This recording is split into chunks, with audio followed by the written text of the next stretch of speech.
Morning, Sue. Hi, Chris. It's a strange time for us. I don't think over all our years of having conversations we've ever done one with a mask on, have we? No. Our whole business has adapted like everybody else around Australia has. We are operating now, as people outside the area probably know, but all the businesses in town, it doesn't matter what they are, operating with masks. All our staff are wearing our mask each day. Police are checking. They've been in to check our office. They have a couple of times, and many of the other officers around town. They've got a hard job, the police, and I admire them. We are, as many people know, in an area where there's a lot of people who don't believe in science and so on, and respectfully, that's their right. But I think when it comes to keeping us safe, the police have rules that they need to enforce, which they're doing a pretty good job of doing in our part of the world. What we thought we'd do today is catch up with the many people who are part of our community, both our digital community and our local community, by having a chat about what's going on in our part of the world. I thought, Sue, we'd start with looking at the real estate world and then maybe look at our community in general. What's happening out there in the real estate world? As the result of the lockdown last year, it's happened again now. The most recent lockdown is we do get a surge in our market, Chris, as you know. So as soon as lockdown happened, our inquiries increased tremendously, as did the sales. There's buyers buying FaceTime only inspections now. It's very, very active.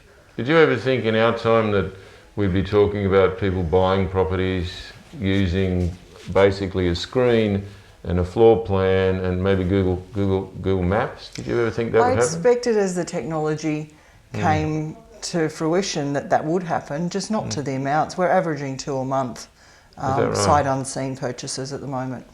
What are people asking you? I'm very interested in something that you just said, and we've witnessed it for the last 18 months. When the lockdowns happen in the major cities, there's a surge in inquiry from our point of view. What questions are people asking you that are different from all the years we've been doing this? What are they interested in, particularly the ones who are purchasing properties sight unseen? What are they asking you as an agent? We're really needing to show them a lot of the area, so we're walking around neighbourhoods, showing them the local shops and parks and schools and really introducing them to the community, not just the properties, because they need that sort of information. They want to know what the neighbourhood's like, how the kids are going to walk to school. Yeah, it's very detailed. When people buy a home in a city, I'm going to generalise here, but they often move suburb or two, which isn't that challenging, I'm going to guess, because they probably know the hood they're moving into. When they come to our world from the cities, they're moving life as well as moving house. Yep. So those questions are very important for them to understand all that, yes? Yep. Yeah. What also seems to occur when we've got the lockdowns is the cities where the lockdowns are the worst seem to have the largest surge in inquiry. Is that the case this time? Yeah, no surprise there, I suppose. Yeah, absolutely. Still eastern suburbs, and of course when Bondi went into lockdown, there was a lot of inquiries from there.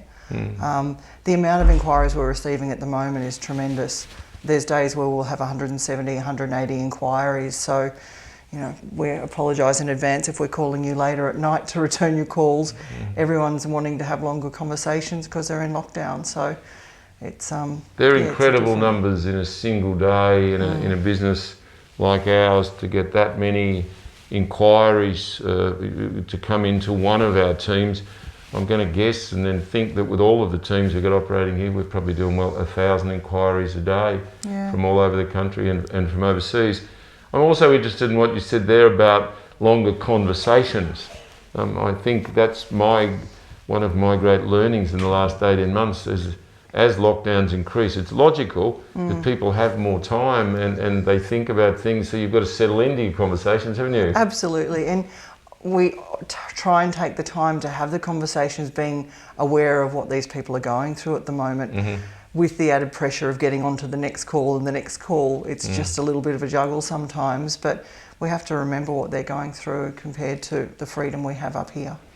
Yeah, we're all very lucky. We're blessed. We live in this part of the world. I think we're blessed we live in the whole country, but we're very blessed up here. We're in orange zone, for those that don't know, which means that we can and do keep operating as a business. Our business has two sections. We've got a property management business, and I'll talk about them in a moment. But in the sales world, Sue, what adaptations have you had to make out when are you still able to do open for inspections? We are, yeah, and look, going to private inspections it probably isn't going to work at the moment because of the numbers coming through our inspections. We're just very careful. We register everyone strictly. We limit the numbers of buyers through a home at any one time. Hand sanitisers, we're just really careful. Property management, I've often said to the doctors and nurses of the real estate profession, and I think in the last 18 months all over the country, I think they've done extraordinary jobs, and our team here is exactly the same. Karen, Olivia, Virginia, Sophie, Ellen and Jared have done amazing work. We've also had a lot of challenges. I won't walk away from the fact that this is an area where not everyone believes in masks or the virus. So the young people who work for us in particular have had a lot of challenges at the open houses. State government has helped us this week, so we are able to continue doing open houses for property management. People must register, and in that registration we inform people of the law now that they must wear masks, and that's working pretty well for us. So we had open homes yesterday and we're able to get a lot of people through. The housing crisis housing is actually healthcare, I think we've all realised around Australia. So us being able to open homes that are vacant for sale, or homes that are vacant for property management, is a very, very important part of what we're doing. And we've been able to facilitate the necessary adaptations. Everyone wears the mask. As I said, they must register, and things are working pretty well now. The government's also helped us with the recent legislation that says you must wear a mask. And if you don't, you need to carry with you evidence that you don't have to wear one. Let's talk about the town in general, Sue. What are you seeing out and about around town? I haven't seen town this quiet since the country lockdown last year. There's a lot of businesses suffering at the moment.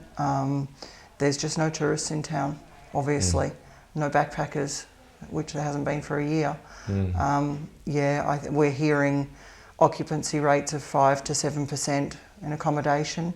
The restaurants and shops are very, very quiet.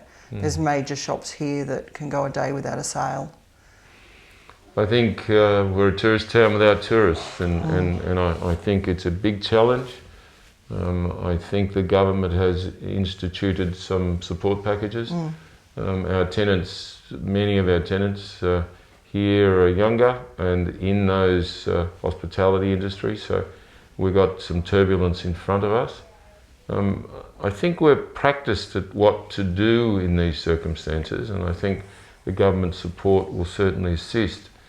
But I think with the announcement, I think overnight or this morning, that looks like Sydney's got another month, will certainly impact very strongly our community here. I think what we'll find, Chris, is because the staff aren't getting the hours, they're going to leave town again. So come summer, when hopefully we're all out of lockdown, there won't be staff to cover the hours needed for the peak times. So we went through that last year, and I think we're in for that again this year. It is certainly the biggest health challenge and community challenge I've seen in all my years here. This is a very wonderful place to live. We're blessed to live here. But I think that the message we want to get across to anyone watching this out there is our rental markets and our sales markets are both strong.